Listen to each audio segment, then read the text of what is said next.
NCRB यानी national crime record bureau के ताजा आंकड़ों में इंदौर सबसे ज्यादा अपराधों वाले शहर में बेशक नंबर 1 से गिरकर नंबर 2 पर पहुंच गया है, लेकिन यहां की कामकाजी महिलाएं अब भी महफूज नहीं है। ये बात हम नहीं कर रहे, बल्कि महिलाओं से जुड़े प्रदेश सरकार के एक महकमे का ही कुछ ऐसा मानना है।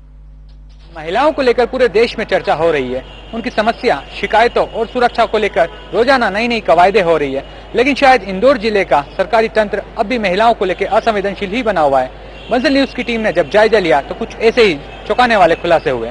1997 में सुप्रीम कोर्ट ने विशाखा गाइडलाइन जारी कर कार्यस्थल पर महिलाओं की सुरक्षा सुनिश्चित करने की ताकीद की और निर्देश दिए कि 10 से ज्यादा कर्मचारियों वाले हर कार्यस्थल पर यौन उत्पीड़न शिकायत समिति या आंतरिक शिकायत समिति यानी आईसीसी बनाई जाए। यहाँ महिला कर्मचारी अपने साथ हुए दुर्व्यवहार की शिकायत कर सकती है। क्या है विशाखा गाइडलाइन?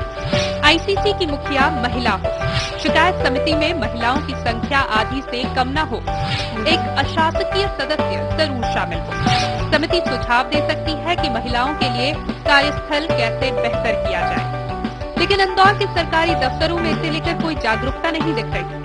अब महिला एवं बाल विकास विभाग के प्रमुख सचिव ने पत्र लिखकर जिले के तमाम कार्यालयों में इस बारे में जानकारी मांगी है। इन समितियों के गठन की जानकारी हासिल करने की जिम्मेदारी महिला सशक्तिकरण कार्यालय को सौंपी गई है।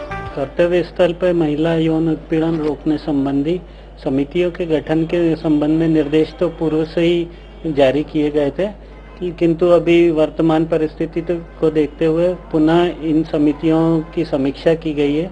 उसमें हमने अपने विभाग से पत्र जारी कर सभी विभाग कार्यालय प्रमुखों से ये जानकारी चाहिए कि वो किस तरह की उनकी विभाग में समितियां गठित है और उनमें कौन कौन से सदस्य हैं। इसके साथ इन समितियों की मासिक एवं त्रैमासिक बैठक आयोजित करने संबंधी भी निर्देश दिए गए। जिला महिला सशक्तिकरण कार्यालय द्वारा 40 से ज्यादा विभागों को नोटिस भेजे गए, लेकिन अब तक महज 15 विभागों ने जानकारी भेजी है। शायद इसीलिए क्योंकि नोटिस जारी करने वाले अफसर एसडीएम, एडीएम, कलेक्टर और आईएएस अफसरों से जूनियर है, इसीलिए किसी ने जवाब देना तक मुनासिब नहीं समझा। इस बार भी जिला महिला सशक्तिकरण अधिकारी द्वारा समस्त जो कार्यालय हैं उनको निर्देश दिए गए हैं और पिछली बार उन्हें निर्देश दिए गए थे, कई कार्यालयों में लग भी गई है। इसमें इस बार हमने एक और पत्र जारी किया है कि किसी भी स्थिति में दिसंबर तक अपने कार्यालय में यौन उत्पीड़न समिति जो है, जो की शिकायत निवारण समिति है, उसका गठन करके हमें अवगत करा दें।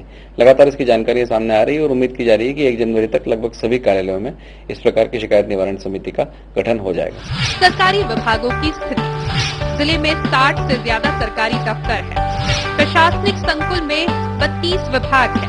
40 विभागों को भेजा गया है नोटिस, 15 विभागों ने जवाब दिया है। एसडीएम तक जानकारी छिपा रहे हैं। इन शिकायत समितियों की जानकारी जिला स्तरीय समिति के पास पहुंचना है।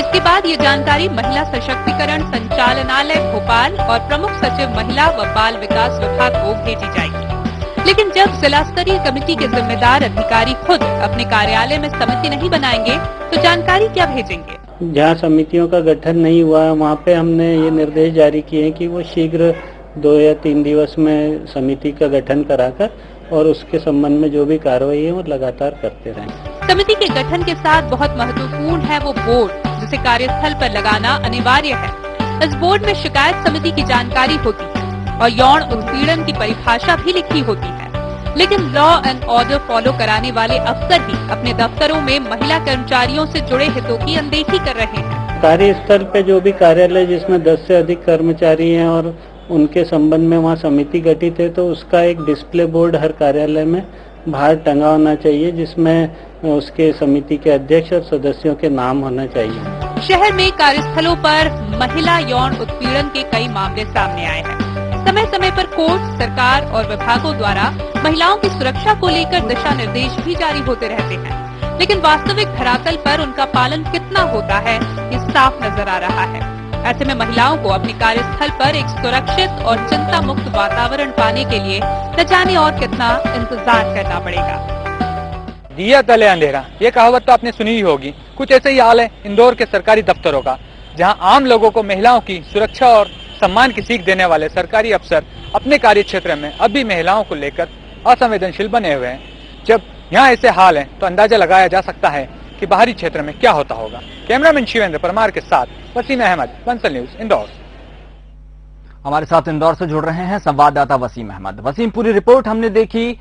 दफ्तरों पर, वर्क प्लेस में महिलाओं की सुरक्षा की वकालत हमेशा से की जाती है, बातें हमेशा से की जाती हैं, कुछ इरादे भी दिखाए जाते हैं, लेकिन उन इरादों को अमल में लाने के लिए खुद जो महकमा है वही उत्साह नहीं दिखाता, और यही कुछ इंदौर में भी सामने आ रहा है। क्या है इसकी वजह?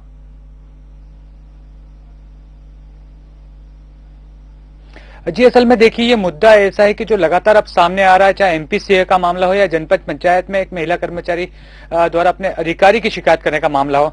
चूंकि महिला यौन उत्पीड़न के मामले जिस तरह से मीडिया ने कवर किए, उस वजह से महिला कर्मचारी काफी जागरूक हुई है। लेकिन इंदौर में हाल ये है कि कोई भी वरिष्ठ अफसर इस बारे में बात तक नहीं करना चाहता। जब हम बात करते तो इस बात को टालते हैं। इससे कहीं ना कहीं ये साफ जाहिर होता है, एक पुरुषवादी सोच सामने आती है अधिकारियों की, कि वो नहीं चाहते कि उनके यहाँ की महिला कर्मचारी और अधिकारी जो है वो अपने हितों को जान सके, क्योंकि ये साफ साफ जाहिर होता है उस समिति के गठन ना करने से, और साथ ही साथ वो बोर्ड को न लगाए जाने से, जिस बोर्ड पर लिखा होता है कि यौन उत्पीड़न की परिभाषा क्या है। शायद ये वजह है कि उस बोर्ड को देखने के बाद यदि किसी महिला के साथ दुर्व्यवहार होता है तो वो फौरन शिकायत समिति के पास जाएगी।